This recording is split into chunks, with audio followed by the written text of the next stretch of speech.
Welcome back, guys. Game number 2 of the CIS Showdown. VP taking on Vega. Two teams very popular with the crowd here in the arena. Unfortunately, one will be taking their exit here coming up. The draft, I actually agree with the panel quite a bit. I think this is going to be a much tighter game and a lot less room for error on both sides, it seems. Yeah, I would say so. Still giving the edge to the panelists there. Going to say Vega probably. Wow. Coming into the game a little late. 1-1 is the Gyro and the Night Stalker already dropped. And yeah, the action starting before we're even able to get the camera off of our glimmering mugs, as Solo still taking a little right-click damage from G. Dang it, production value. Solo is going over here. And, yep, he's going to end up getting another.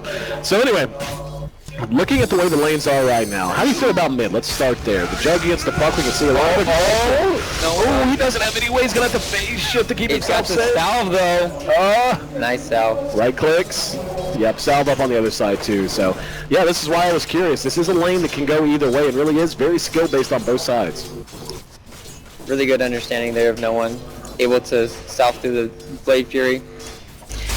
And he also had the Fairy Fire to work with, and that helps. You want to make sure that you apply as much pressure as you can when the Blade Fury is on cooldown, so no one doing a good job at least putting on. And then G, once he doesn't have mana to farm in this lane, it's like, well, I don't have a Quelling Blade, I'm against the Puck who can harass me effectively, and it's going to be interesting how this shapes up. And right now it's 8-6 to 4-3, so this is what I expected. 2-minute rune grab by Laura Dance on the Witch Doctor. Mag contesting down there. Will be a haste rune picked up by Sayoma. Let's see if he wants to do anything fancy with it. He is poking his nose up onto the other side. He may go for a dive here. He's got a mango. Oh, no mana. He sees it. G doesn't have enough mana to spin. He's going to go ahead and heal up. Doesn't matter. Another kill. This is just such a great read on the side of Vega. It seems to be the approach. So if you're Vega, is that the idea?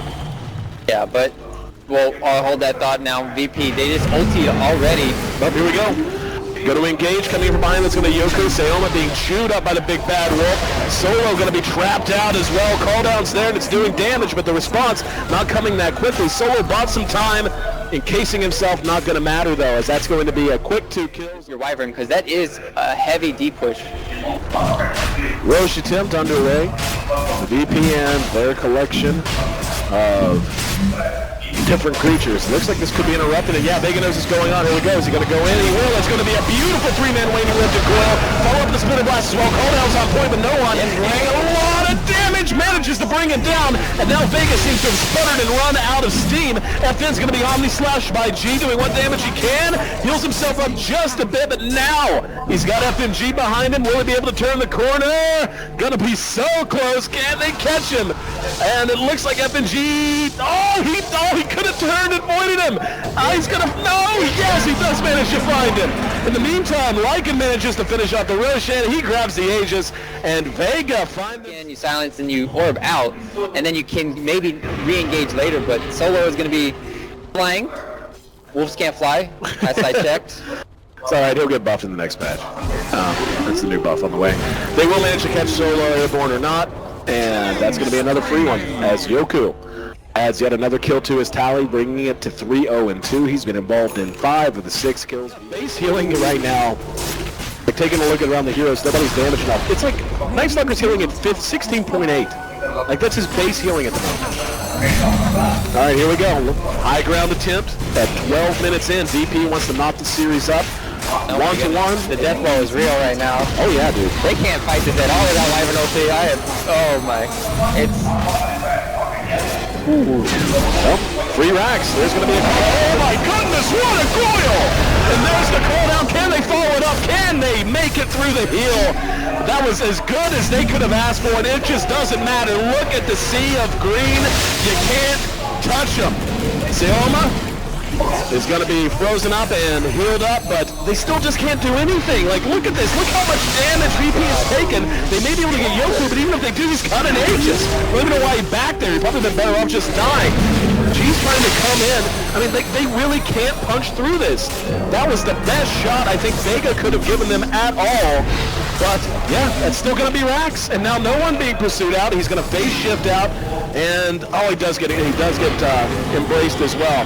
Now Solo wants the target. Yeah, look at this. They're not even done, man. Puck's down for 42 seconds.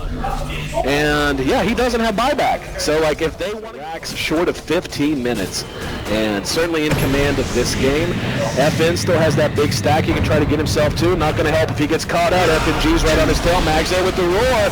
No fear there as well, but this is going to be... no, unable to get him home. No fear. The gyrocopter, the only thing that can really save him is going to be the cold embrace for that Omni Slash, but I mean, they have no answer for this Night Stalker. On the FN, he's going to be stunned by the Golem as well. There's going to be the Death Ward, doesn't get enough damage done. Not that it matters though, as G's right on top of him, as you said, ready to clean him up. And yeah, I think with an obvious answer, let's smoke, and let's hope that we catch someone, make something happen, and maybe if we're lucky, get a Roshan after. Yeah, but this is the most obvious and desperate smoke. It's something you have to kind of do, and you just see the top lane being pushed out, and you just know that they're just trying to make a play. Hardest thing for VP would be maybe scouting, but they have all they have to do is just bring in the summons that we talked about. Shen, oh, they're gonna go. Oh my goodness, 4-man core. Let's see if there's a follow-up. Here it comes. Cooldown's coming.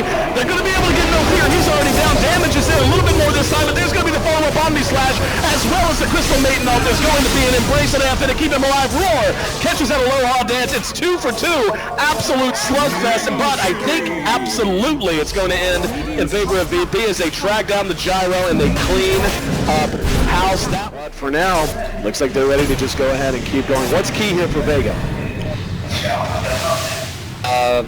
Don't at least get one kill. So it's fine if you lose racks. Just make sure they knew they were in a fight. Okay. Here we go. Solo brought down with 0 reprisal. Now maybe they'll try to turn things around. There's going to be a TP off the buyback. VP's if it can work here. There's going to be the chin heal though, and now they're going to turn it back around somehow. The Night Stalker stayed alive. Solo eating damage from the Death Ward. In the meantime, no one doing what damage he can. It's going to be a 1-for-1 so far with that buyback. They do manage to get the Aegis down off the Juggernaut as well, but I imagine they're going to be ready to re-engage. Roar was used. There's going to be the Waning Rift. That's going to force them back at least a little bit. And let's see if VP wants to fight. I don't know. They may just want to play it safe. Yeah. Yep. He wasn't able to go down. Well, as it was on the Juggernaut. Speaking of Juggernaut, FN, he's got BKB, forced to use it. First one? Yeah. That's 10-second charge. Here we go, calling out on their low-off dance. Not enough restoration to survive through that. So VP, wow, they're going to go ahead and smoke. And this is some cheeky nonsense. Let's see. They're going to double back and try to catch maybe the gyro going to farm or something. Yeah, that was the plan there. It's a comparison. I mean, we reached a point now, the itemization is just so deep on every hero on VP. Yeah, it's very deep. They're just so tanky. Like, the heal's there, but that's going to be 1 racks down. Not a whole lot. So there's going to be a very nice... On the jug this time. Yep, and now Yoku has the BKB. He's going to look to turn around. FN using his BKB as well. Healing is there, but again, the damage actually is there for once. A low hot dance. Getting the Death Ward off. They can't bring it down. He healed through it and managed to get teleported back home. Absolutely absurd. The rest of VP not quite as fortunate as they're going to be forced to flee on foot. No one right there chasing him down. And yeah, he actually did get hit with the Void there, so it looks like that might be enough to get FNG and no fear back. I still think VP have the best late game because of the 2 DPSers on the front lines. They have all the counters that they really need. I mean, you have the Manta style on the Juggernaut to get out of the silence where he's going to get locked down.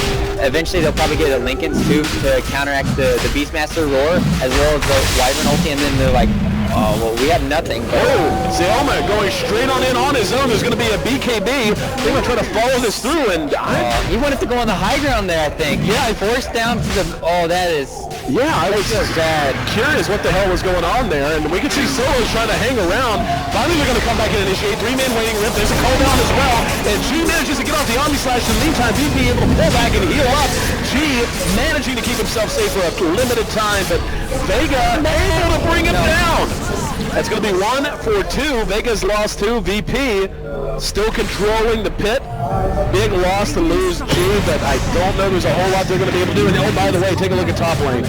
Another reason Vega had to go back. The creeps were split pushing back here, and they're still doing good damage. Of course, that's going to come in and be the Aegis picked up for Lycan. Jesus left on the... They're just the biggest thing for me is not stacking Winter Wyvern with the Flag Cannon. Yep. If they don't... One-man coil, just going to be Aloha dance. No Fear's up there. They're going to be able to get him up. Oh, there we go. There's going to be a war on the No Fear and the ulti from the Crystal Maiden. No Fear's in trouble. And he's alone! Oh, my goodness. Here we go. No one now in some trouble. Gyrocopter has dropped. Didn't see who picked the Rapier up. Now, oh, it was on the puck. It's on the ground. Rapier's on the ground. And let's see who's going to want to go pick this bad boy up. That will be FNG. So the gamble doesn't pay off. In the meantime, Solo brought down. GG, well played. And all of a sudden, my man, after watching VP, as you said, stagger out the gates yesterday in game one, stagger out the gates again. And eventually VP just going for the Roche and getting that extra advantage. And Gyrocopter there with that